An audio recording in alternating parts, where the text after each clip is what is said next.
అక్క ఎవరో తెలిసిందే తీసి ఫోటో కూడా చూసాము మేము. ఆ అక్క అంటుంది రండి చూసుకుందాం విత్ ప్రూఫ్లు కూడా ఉన్నాయి అని చెప్పి తగిచ్చి చెప్పేస్తుంది. గ్రౌండ్ ఫ్లోర్ 5th ఫ్లోర్ ఏదేదో అంటున్నారే. భయం వేస్తుంది. 2 months నుంచి పెడుతున్నారంట. 300 వీడియోలు బయటకు వచ్చినాయంట. అందరు ఏడుతున్నారు. మాకు భయం వేస్తుంది. మా ఫ్లోర్ లోనే పెట్టారంట. ఏడుపు వచ్చేస్తుంది. చచ్చిపోవాలనిపిస్తుంది బాబు. మేడంకి చెప్తేనేమో అదేంటి బయటకు వస్తే డ్రగ్స్ కేసులో ఇరికిస్తాము అలా ఇలా మాట్లాడుతున్నారు మేడమ్స్ ఏమో. రవీంద్ర బాబు ఏమో చూసి చెప్తాడంటే, వీడియోలు చూసినాక చెప్తాడంట. నాన్ అటాచ్డ్ దాంట్లో పెట్టారంట. ఏ ఫ్లోర్ లో పెట్టారో తెలియదే. ఇప్పుడు 300 వీడియోలు అయితే బయటకు వచ్చినాయని మాత్రం అంటున్నారు. సీనియర్స్ ధర్నా చేస్తున్నారు. సీనియర్స్ ఏమో గొడవ పడుతున్నారు.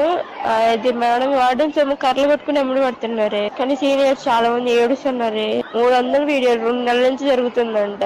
ఆ పిల్లేమో పొలిటీషియన్స్ అంట. మరి తెలియట్లా, అందుకని భయపడుతున్నారు ఎవరైనా అడగడానికి. ఫేక్ న్యూస్ చూసి చెప్తాం. ఏ మాటలు మాట్లాడు. అదే ప్లీజ్ ఎవరన్నా ఎవరి దగ్గరన్నా వీడియో కనుక్కోండి. ఇక్కడ వీడియో ప్రూఫ్ చూపిస్తేనే మాకు పట్టించుకుంటారండి, లేకపోతే పట్టించుకోరండి.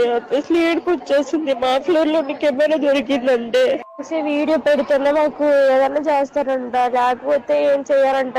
అడుగుతుంటే కూడా కర్రలు పెట్టి కొడుతున్నారే. అంత ఉంది హాస్టల్లో ఇప్పుడు మా సిచ్యువేషన్. అందరు ఏడుస్తున్నారు. చూసారా ఆడియో?